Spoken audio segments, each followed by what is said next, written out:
Les gens ont une mauvaise compréhension du Saint-Esprit. Les gens ont une mauvaise compréhension de comprendre qui est le Saint-Esprit. Les gens pensent que le Saint-Esprit, certaines personnes pensent que c'est comme une simple petite flamme dans l'homme. C'est comme si le Saint-Esprit, c'était peut-être une petite personne, un simple conseil. Non, non, non, non, non, non, non. Il est écrit dans le livre saint. Le Père, le Fils et le Saint-Esprit ne font que un. Jésus a dit, je ne vous laisserai pas orphelin, je serai avec vous tous les jours jusqu'à la fin du monde. Alléluia. Bien-aimé, le Seigneur, pour être avec nous tous les jours, il dit, je ne vous laisserai pas orphelin. Je serai avec vous tous les jours jusqu'à la fin du monde. Et de quelle façon pouvait-il être avec nous jusqu'à la fin du monde? C'est par son ombre qui est le Saint-Esprit. Alléluia. Le Saint-Esprit, c'est Dieu dans l'homme. Avant de continuer, j'aimerais signifier un point très important. C'est-à-dire que là où va le Christ, le Fils, automatiquement le Père le suit. Automatiquement le Saint-Esprit le suit. Lorsque tu reçois Jésus comme ton Seigneur et comme ton Sauveur, en toi l'Esprit de Dieu vient habiter en toi. Et automatiquement, le Père vient habiter en toi, il s'installe. Ça veut dire que Dieu dans sa totalité s'installe en toi. Le Saint-Esprit n'est pas ce que les gens pensent, une simple flamme, une petite flamme qui diminue, qui monte. Non, le Saint-Esprit c'est Dieu dans l'homme. Le Saint-Esprit c'est le trône, c'est Jésus-Christ, c'est dans l'homme. Le Saint-Esprit, c'est le Fils de Dieu dans l'homme. C'est le Père dans l'homme. Le Saint-Esprit, c'est Dieu dans la totalité dans l'homme. Le Saint-Esprit, c'est le trône de Dieu dans l'homme. Le Saint-Esprit, c'est la puissance de Dieu dans l'homme. Le Saint-Esprit de Dieu, c'est l'orientation de Dieu dans l'homme. Le Saint-Esprit, là, c'est la sainteté de Dieu dans l'homme. Le Saint-Esprit, c'est la nature de Dieu dans l'homme. Le Saint-Esprit, c'est la grandeur de Dieu dans l'homme. Le Saint-Esprit, c'est la profondeur de Dieu dans l'homme. Le Saint-Esprit, c'est l'identité céleste de Dieu dans l'homme. Le Saint-Esprit, c'est le paradis de Dieu dans l'homme. C'est le Saint-Esprit, c'est le royaume céleste dans l'homme. Le Saint-Esprit, c'est Dieu incarné dans l'homme. Alléluia. Le Saint-Esprit n'est pas ce que les gens pensent, de petit ou de faible. Non, le Saint-Esprit, il faut l'honorer, il faut le respecter. C'est Christ habitant dans l'homme, c'est le Père habitant dans l'homme, c'est lui-même le Saint-Esprit habitant. C'est Dieu dans la totalité. Car le Père, le Fils et le Saint-Esprit sont indivisibles. Là où va le Fils, c'est là où va le Père, et c'est là où va le Saint-Esprit. Là où habite le Fils, c'est là où habite le Saint-Esprit. Allez, c'est là où habite le Père. Ce que dit, alléluia, le Fils, c'est ce que dit le Saint-Esprit, c'est ce que dit le Père. Le Saint-Esprit, c'est l'onction de Dieu dans l'homme. Le Saint-Esprit, c'est la puissance de Dieu dans l'homme. Le Saint-Esprit, c'est l'identité de Dieu dans l'homme. C'est le Saint-Esprit, c'est la nature de Dieu dans l'homme. Le Saint-Esprit, c'est la sagesse de Dieu dans l'homme. Le Saint-Esprit, c'est la grandeur de Dieu dans l'homme. Le Saint-Esprit, c'est la profondeur de Dieu dans l'homme. Il n'est pas n'importe qui. Il est Dieu. Alléluia. Il dit, ne savez-vous pas que votre corps est le temple du Saint et la maison de Dieu? Le Saint-Esprit, c'est Dieu incarné assis sur le trône, sur le siège du trône de l'homme. Alléluia. Le Saint-Esprit n'est pas n'importe qui. Honorez le Saint-Esprit. Honorez-le, élevez-le, glorifiez-le, magnifiez-le, exaltez. Adorez-le. Il mérite d'être glorifié. Alléluia. Le Saint-Esprit, c'est la parole de Dieu dans l'homme. Lorsqu'on parle de la parole de Dieu incarnée dans l'homme, Apocalypse 19:13 dit quoi?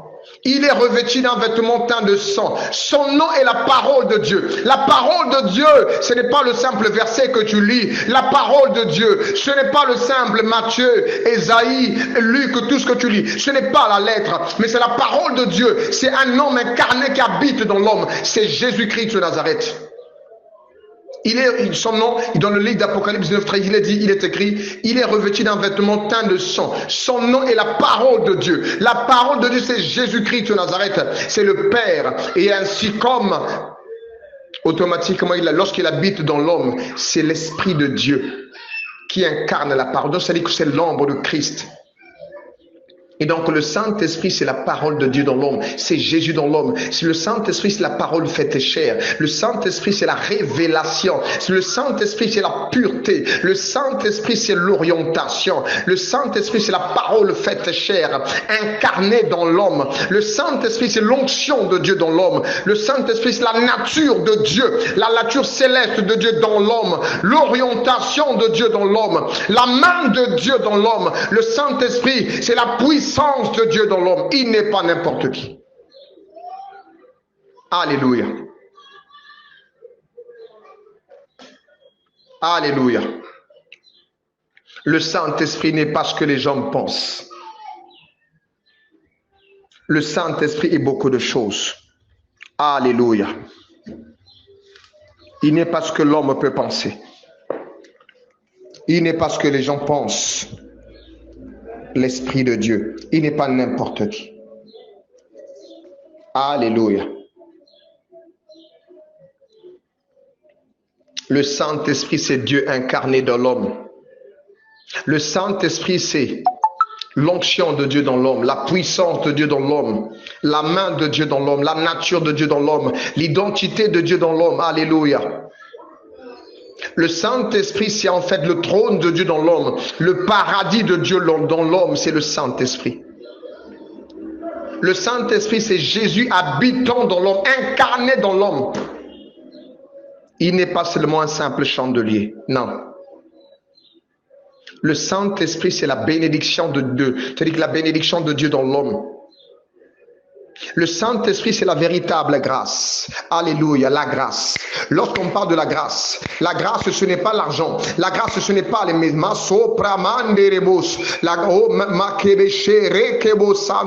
La grâce, ce n'est pas l'argent. Ce ne sont pas les maisons. Ce n'est pas le mariage. La grâce de Dieu, c'est lorsque tu reçois Jésus comme ton Seigneur et comme ton Sauveur. Et lorsqu'il vient habiter en Dieu, quand tu as... Il dit, lorsque Jésus était sur la terre, lorsqu'on lit les épîtres, il est écrit qu'en lui habite toute la plénitude de la divinité. Lorsqu'on parle de la plénitude c'est ce qui est rempli, c'est quelque chose qui est complet, là où il y a toute chose. Alléluia. En Jésus habite la plénitude. En Jésus, il y a le Père, le Fils lui-même et le Saint-Esprit. Ça veut dire que le Saint-Esprit, c'est la plénitude de Dieu dans l'homme. La grâce, la véritable grâce. La bénédiction. La véritable bénédiction, ce n'est pas les maisons. Ce n'est pas l'argent. Ce n'est pas l'onction. Et ce n'est pas les voyages. Ce n'est pas le mariage. La véritable bénédiction de Dieu, c'est lorsque tu as Jésus en toi. Et qui est Jésus en toi? C'est le Saint-Esprit. Et qui est cette bénédiction? La grâce, la véritable grâce. C'est Jésus en l'homme, c'est le Saint-Esprit. Le Saint-Esprit, c'est le cadeau le plus précieux que Dieu a donné à l'homme. Le Saint-Esprit, c'est l'éternité dans l'homme. Il n'est pas n'importe qui, bien-aimé. Réveillez-vous, peuple de Dieu. Le Saint-Esprit, il est l'éternité dans l'homme. Lorsque tu n'as pas l'Esprit de Dieu, automatiquement tu es mort, tu es morte. Le Saint-Esprit, c'est la vie éternelle dans l'homme. Le Saint-Esprit, c'est l'éternité, la résurrection de l'homme, de Dieu dans l'homme. Alléluia. C'est Jésus, c'est Jésus. Et comme dans toutes choses, c'est Jésus qui est la clé, il est la résurrection, le chemin, la vérité et la vie. Ça veut dire que le Saint-Esprit en l'homme, c'est tout ce Jésus-Christ, c'est notre Seigneur. C'est la résurrection, la bénédiction, la grâce de Dieu dans l'homme. Voilà pourquoi les hommes ont perdu leur identité céleste, ne savent plus qui ils sont. Ils pensent. L'homme, les enfants de Dieu ont maintenant la pensée du terrestre au lieu d'avoir la pensée du céleste. Les enfants de Dieu ne savent plus les enfants de Dieu ne savent plus qu'ils se sont des célestes, qu'ils sont bénis. Il est écrit, vous êtes bénis de toutes sortes de bénédictions dans les lieux célestes. Le Saint-Esprit, c'est la bénédiction de Dieu dans l'homme. Alléluia. Le Saint-Esprit, ce n'est pas n'importe qui. Il n'est pas un simple feu que tu penses. Il n'est pas une simple brique, un simple chandelier. Il n'est pas une simple chose. Ce n'est pas une petite chose. Le Saint-Esprit mérite le respect. Le Saint-Esprit, c'est Dieu incarné dans l'homme. C'est Dieu dans sa totalité, le Christ assis sur le trône du cœur de l'homme. Alléluia. Le Saint-Esprit. C'est le bijou le plus précieux, le trésor le plus cher. Le Saint-Esprit, c'est l'éternité dans l'homme. Le Saint-Esprit, c'est la grâce de Dieu dans l'homme. Le Saint-Esprit, c'est la pendant que je parle, je sens sa présence. Ma kabashende, Maria kabashi, ma sopra rika bababoshe, Marie kebo sontoroi kababashende, rikebo sante korio kobosa, ma kebeshende rikebo santa. Je prie dans le nom puissant de Jésus. Toi qui ne connais pas encore le Saint-Esprit, qui te remplisse maintenant. Je libère l'onction du Saint-Esprit afin que tu sois rempli maintenant. Dans le nom puissant de Jésus, qu'il t'ouvre les oreilles, qu'il t'ouvre les yeux, qu'il te remplisse, qu'il te touche, qu'il t'ouvre, qu'il t'enseigne qui il est, afin que tu le craignes dans le nom puissant de Jésus. Reçois la plénitude, reçois cela au nom puissant de Jésus. Sache qu'il n'est pas n'importe qui. Alléluia. Merci Seigneur pour ta grâce. Merci Papa, fais qu'au nom de Jésus qui écouteront Seigneur, ce vocal soit béni. Sois conscientisé de savoir, Papa, qui es-tu dans l'homme. Oh Saint-Esprit, parle à ton peuple pour qu'il soit révélé. Sortez de la lettre, sortez de la Bible, mais rentrez dans la parole, sortez de la chair, rentrez dans l'esprit. Alléluia. Alléluia. Sortez de la quittez la dimension d'être des vierges folles, rentrez dans la dimension d'être des sages, quittez de la dimension d'être la reine Vasti, mais cherchez à devenir la reine Esther. Alléluia. Que le Dieu de grâce vous bénisse. C'était là le pasteur Paul, c'était là le Seigneur Jésus-Christ, de par son serviteur le pasteur Paul Herman. Merci, soyez bénis. Peuple de Dieu, shalom, shalom. Soyez énormément bénis dans le précieux et glorieux nom de notre Seigneur et Sauveur Jésus-Christ. Dans tout ce que l'on peut dire, j'aimerais juste rajouter ceci. Les peuples souffrent, les gens souffrent, les gens n'arrivent pas à avancer dans certains domaines, dans tous les domaines, dans le domaine spirituel, dans le domaine matériel, dans beaucoup de domaines, manque de sagesse, manque de stabilité, se battre pour les dons spirituels, dans tout ce qui se passe, etc. La différence des religions, toutes ces choses, les combats entre serviteurs et servantes, la jalousie, la mécréance, c'est quoi? C'est parce que au-dedans d'eux, il leur manque une seule chose. Un seul précieux et unique bijou leur manque. Vous savez, on peut lire les versets bibliques, on peut comprendre, lire... on peut aujourd'hui lire les versets, on peut avoir de Genèse jusqu'à Apocalypse, on peut avaler ces versets. Mais j'aimerais dire à quelqu'un que avaler ces versets dans ton cœur ne te garantit rien. Ça ne fait pas de toi un fils de Dieu. Mais plus précisément, ouvrir son cœur, laisser la place à la parole vivante, la parole de Dieu, afin qu'elle puisse s'y asseoir sur le trône de ton cœur, à ce moment-là est plus mieux. Pourquoi?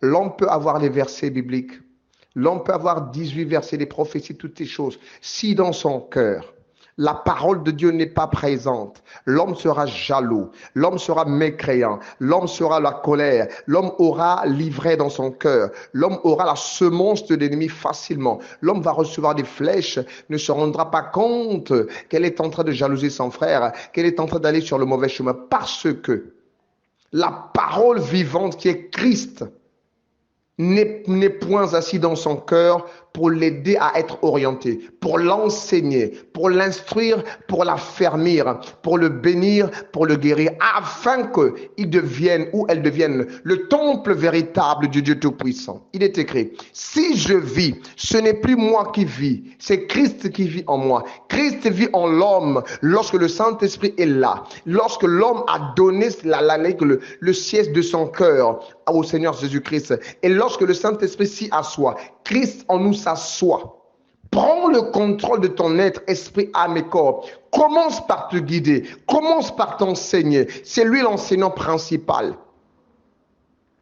Il est l'auteur de sa propre parole de gloire. C'est lui l'enseignant, c'est lui qui nous enseigne sa propre parole. Il avait parlé, c'est lui qui a révélé la Bible. C'est lui qui est venu donner la révélation de la Bible. C'est Christ qui a donné la pensée de la révélation. C'est lui qui a aidé les apôtres à écrire, a aidé les anciens à écrire, a aidé Moïse à écrire son livre saint. Peuple de Dieu, de Genèse jusqu'à Apocalypse, tout ceci n'est que Christ. Ici c'est le Christ. Le Père a présenté le Fils et le Fils a glorifié le Père. Le Seigneur Jésus-Christ est expliqué, est manifesté.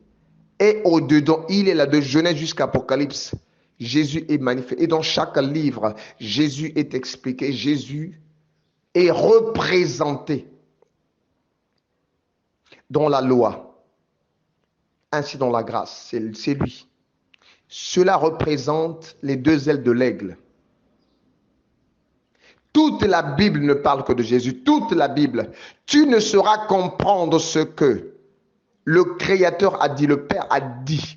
Tant que le Fils n'est point en toi. Tant que le Fils n'a pas sa place en toi par le Saint-Esprit. Tu ne peux aujourd'hui comprendre les Écritures saintes. La Bible est un mystère. La Bible est un mystère profond que l'on ne peut comprendre avec notre intelligence, que l'on ne peut comprendre avec la théologie, que l'on ne peut comprendre avec la pensée humaine, avec les envies du monde. Mais la Bible est un livre saint que l'on peut comprendre. Lorsque l'on se confie à lui-même qui est l'auteur de sa propre parole, de ses propres dires, la Bible sans les dires, c'est la parole du Seigneur Jésus. C'est lui qui a parlé. Pour que tu comprennes ce qu'il a dit, il faut que tu lui laisses la place dans ton cœur, qu'il puisse avoir la, afin qu'il puisse t'enseigner par son Esprit Saint. Et même le Saint-Esprit, c'est lui-même. Il faut que la parole de Dieu, qui est lui-même la parole créatrice, rentre dans ton cœur, puisse avoir de la place, qu'il puisse s'y asseoir et qu'il puisse être le guidon de ton cœur, le guidon de ta vie. Tu es un véhicule céleste sur la terre, conçu pour la gloire de Dieu. Alors qui te guide, qui te conduit? Tant que le Christ ne te conduit pas, tu ne comprendras pas les mystères de Dieu. L'enseignant principal, c'est le Saint-Esprit, c'est Jésus en nous. Il est écrit, si je vis, c'est plus moi qui vis, c'est Christ qui vit en nous. C'est Christ qui vit en moi. Lorsqu'il vit en toi, toi tu dois mourir comme un corps à la morgue. Toi, tu dois être effacé, inexistant. Mais lui, le Seigneur Jésus-Christ, doit être manifesté en toi. Il faut que les gens voient Jésus en toi. Il y a les conflits, les calamités, les problèmes. Parce que dans les cœurs, la parole véritable n'est pas dans les cœurs. La parole de Dieu, c'est Jésus-Christ. Il est écrit dans Apocalypse 19, 13. Il est revêtu d'un vêtement teint de sang. Son nom est la parole de Dieu. Est la parole de Dieu. Est la parole de Dieu. Son nom est la parole de Dieu. La parole de Dieu, ce n'est pas la simple Bible. Sa parole de Dieu. Les sorciers lisent la Bible. Les magiciens lisent la Bible. Le diable connaît la Bible. Mais il tremble devant la parole de Dieu. Car la Bible, c'est la lettre. Mais la parole de Dieu, c'est la révélation sur l'esprit. La lettre tue. Mais l'esprit vivifie. Ça veut dire quoi?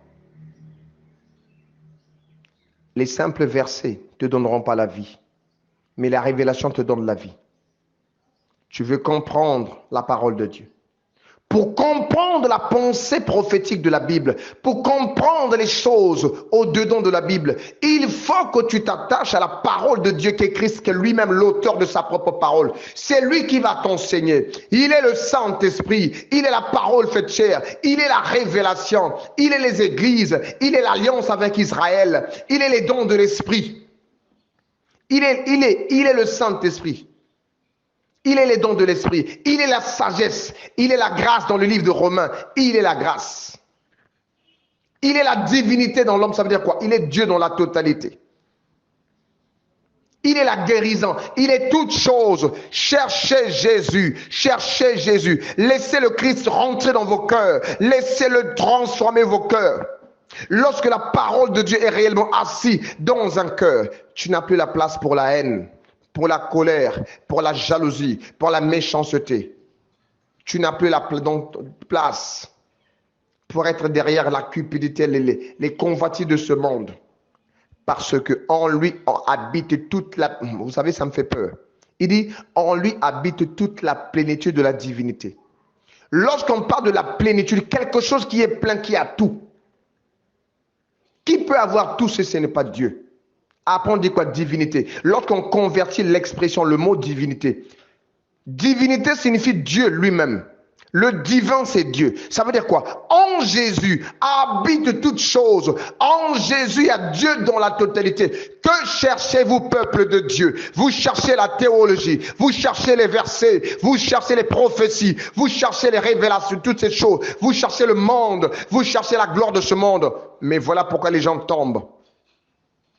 Au lieu de chercher le plus important, au lieu de chercher le principal, la vérité, cherchez la parole de Dieu. Laissez la parole rentrer au-dedans de vous. Laissez la parole vous transformer, vous enseigner, vous guider, vous ramener à bon port. Laissez la parole vous révéler. La richesse, c'est la parole. Il est la guérison. Il est la transformation, il est la stabilité, il est la délivrance, il est la main de Dieu, il est la richesse, il est l'or, il est le diamant, il est toute chose. Tout est en lui, en Jésus. Il est le Saint-Esprit, il est l'enseignant par excellence. Il est la sagesse, il est la grâce, il est l'honnêteté, il est la vérité, il est le chemin et il est la vie. Tout est Jésus. Je ne te présente pas d'autre personne.